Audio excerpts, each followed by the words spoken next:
What's poppin', yo? Welcome back to another YouTube video, and today we're taking a look at yet another anime review, and this one is all about a new addition to the Seven Deadly Sins universe. It is the Seven Deadly Sins and the Four Horsemen of the Apocalypse. It does take place 16 years after the events of Seven Deadly Sins, so we don't actually see King, Ban, the pig, the giant, the others. You know, King and Ban are my two favorites, so they're the only two that I can name, as well as Meliodas, but you actually do see Meliodas in this for about a minute, and that's about it. So, I didn't think that this would be that good, I am going to be honest. I went into this very skeptically, because how can you have something Seven Deadly Sins without the Seven Deadly Sins in it? I am a fan of the Seven Deadly Sins story. I think the animation is absolutely terrible, and I hate the animation style, and I'm going to be honest, I hate the animation style of this as well. However, I have some other things to say about it, so let's quickly just run through what Google has to say.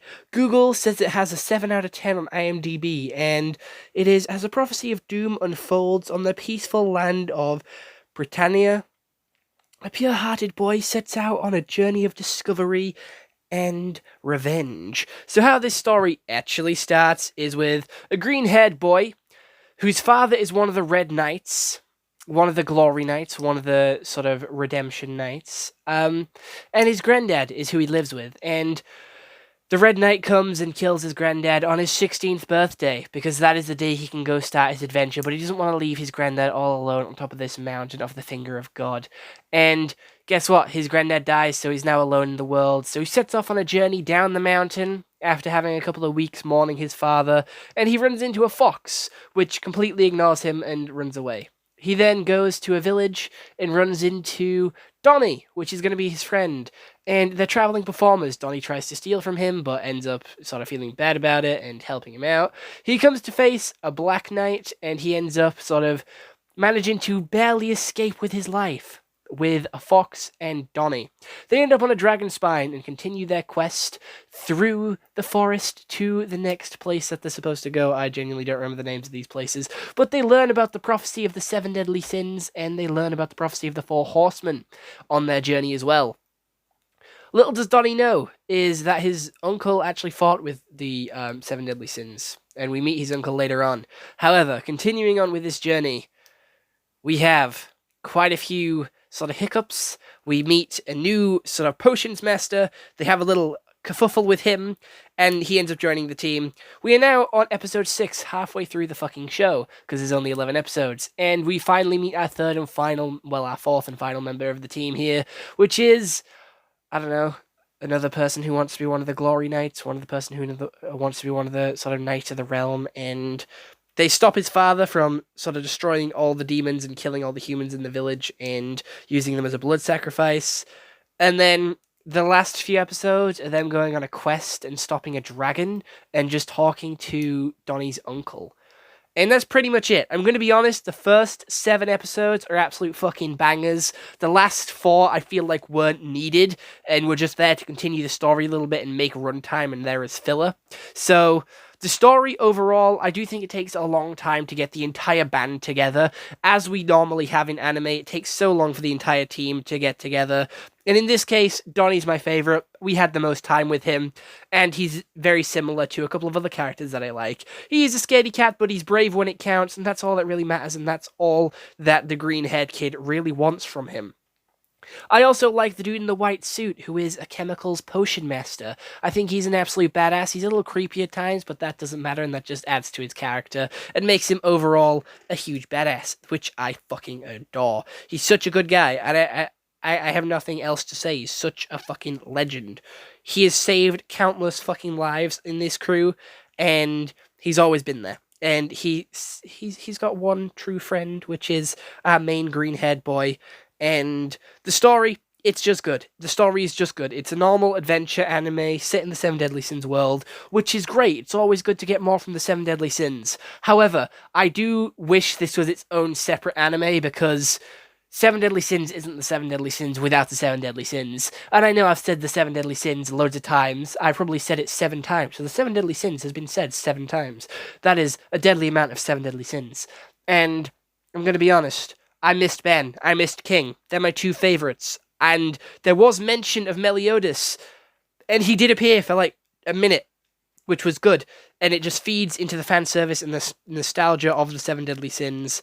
However, the voice acting here sucks. The green-haired kid is, whoever's the voice actor for the green-haired kid, he is trying his fucking best to do a Meliodas impression, and he's not doing such a good job. He is trying to be Meliodas with all his might, and it's not good. Make the character yours. Do your own voice for it.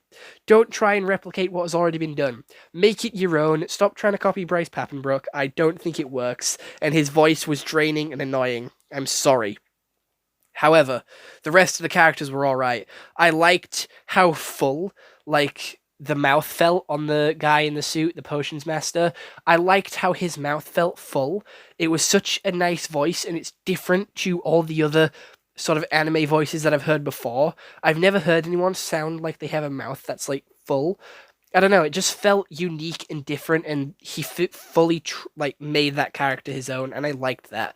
Donnie, again, very cool. I like Donnie. He's my favorite. His voice actor is A-OK. I'm pretty sure it's Todoroki from My Hero Academia, so just another voice which I'm very familiar with.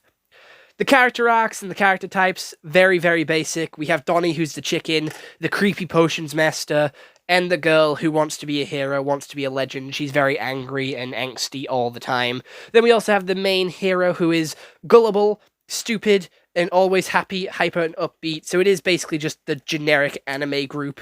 There is nothing special about any of them that can differentiate them from any other anime, which I feel like is a little bit lazy, a little bit disappointing, because the characters from the Seven Deadly Sins had a lot of time to sort of grow and adapt, and they were all so cool and unique. However, here, they're all boring, basic, and the sort of average anime stereotypes, which I am not that big of a fan of, I'm going to be honest. However, it is only 11 episodes long, so we don't have time to fully grasp their characters, and hopefully if this gets another season, we get to see them expand a little bit more and change some of the characters up, because I'm a little sick of Donnie running away and then coming back and acting like a hero. He did that a good 4 times in the anime, and it's only 10 episodes long, so doing that 4 times is a fucking significant portion of the show. I will admit that. And he was only in 10 of the episodes.